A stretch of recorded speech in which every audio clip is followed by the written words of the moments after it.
பேச வல்ல திறனை வழங்கிய இயேசுவல்லா சிவனை வழங்கி முப்பெரும் தெய்வங்களை பணிந்து முக்கணிகளை பிழிந்து முத்தமிழுடன் கலந்து பேச்சிலே சிறந்து தருகிறேன் விருந்து. அன்னையாய் தந்தையாய் அரவணைத்து காக்கின்ற அறிவு சுடர் ஏற்றும் ஆசான்களை வணங்கி மோசமாய் போய்கொண்டிருக்கும் நாட்டையும் வீட்டையும் காட்டையும் காக்க ஊழலும் பூட்டை உடைத்து தேசத்தை வளமாக மாற்ற வரிசையில் நிற்கும் காளையர்களே கண்ணியர்களே, உங்கள் அனைவருக்கும் என் முதற்கண் வணக்கம் ஆகட்டும் என்று சொல்லி ஏற்றுக்கொண்ட தலைப்பை ஏற்றி பேச வந்திருக்கிறேன். தாருங்கள் தங்கள் கவனங்களே.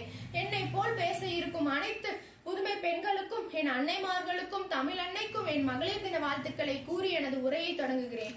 எனது உரையில் பெண்களின் வாசம் படாத பெண்மையின் ஆளுமை திறனை உலகிற்கு பறைசாற்றிய பதுமைகளை நினைவு கொள்வோம்.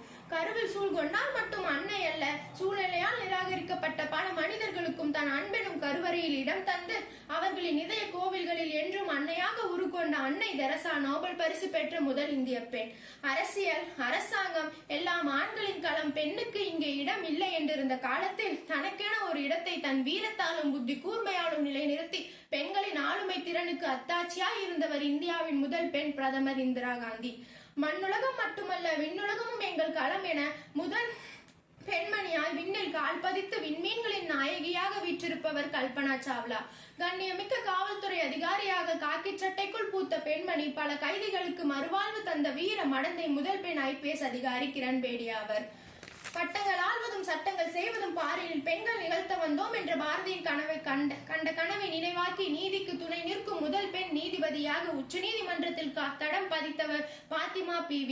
தமிழகத்தின் முதல் பெண் கவர்னராக இருந்தவர். சிகரம் தொடுவோம் என்ற வார்த்தையில் மட்டுமல்லாமல் உலகின் மிக பெரிய உயரமான எவரெஸ்டில் ஏறியவர். சிகரம் தொட்ட முதல் இந்திய பெண்மணி பசேந்திரி பால். வீட்டை காப்பது மட்டுமல்ல நாட்டை காப்பதும் பெண்ணின் கடமையே என்று முதல் பெண்மணியாக ராணுவத்தில் இணைந்தவர் பிரியா ஜிங்கன். இப்படி பாதையில்லா தடத்தில் முதலில் கால் பதித்தவர்களின் எண்ணிக்கை நீண்டு கொண்டே போகிறது. இது மட்டுமல்லாமல் இன்னும் பல துறைகளில் பெண்கள் சாதனை படைத்து வருகின்றனர். பெண்ணிற் பெருந்தக்க யாவுல என்கிறார் திருவள்ளுவர்.